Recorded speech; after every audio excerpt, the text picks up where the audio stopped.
Good morning, Boker Tov. How are you? Yep, it's Tuesday. It's Torah Tuesday. Yay. The sun is shining again. Hopefully it'll stay that way for a little while. Hope you're all doing well out there. This week we're in Parsha Naso. Yep, I got another story. I like these stories. Okay. Deborah was working in her garden, like she normally did every afternoon when her husband of 10 years came through the door in a panic. How could you, he demanded. How could I what? Deborah answered. You and him, he was screaming now. Me and who doing what? Deborah asked. Whatever had gotten into her husband, she was getting quite concerned. I know about him, he kept screaming. Well, Deborah had about enough of this. Sit down, shut up, and calm down, she screamed back.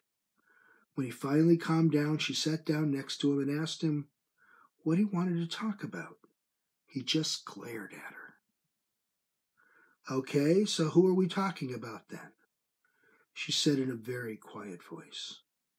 All he could say was him. If you don't tell me who we're talking about and why we're having this conversation, I'm out of here, she started to snarl.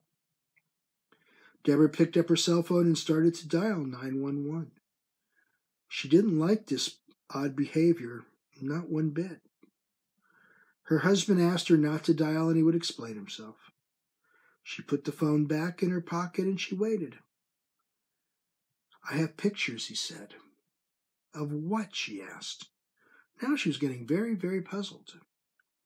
You and him, he repeated over and over in like a childlike mantra.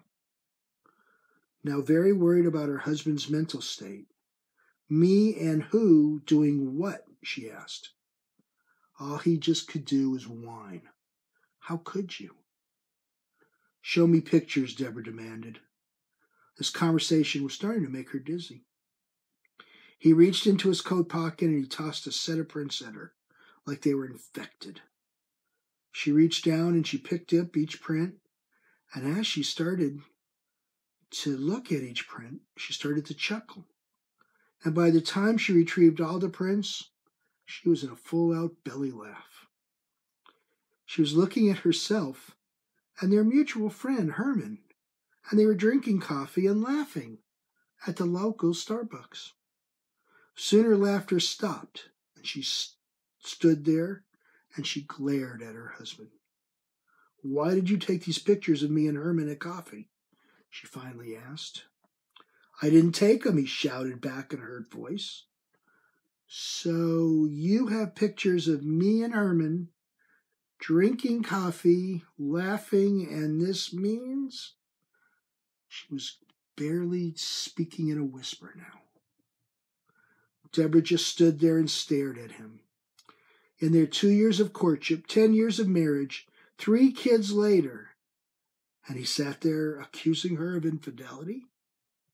She didn't know if she should laugh at him or spit in his face and walk away.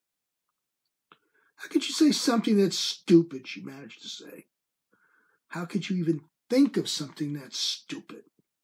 Someone took pictures of me having coffee, and you think I'm, what, cheating on you? How can you be so damn stupid? Deborah was now muttering to herself. She just handed her phone to him and said very quietly and menacingly, call a counselor, call the rabbi, call somebody for help.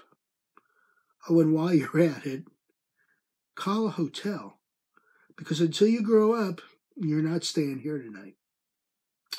With that, she dried her eyes and she walked into the house. So, I know, very dramatic, but hopefully you see what's going on here. In this week's Parsha, Naso, we're presented with this very same scenario. A jealous husband accuses his wife of infidelity, and it's her responsibility to prove her innocence.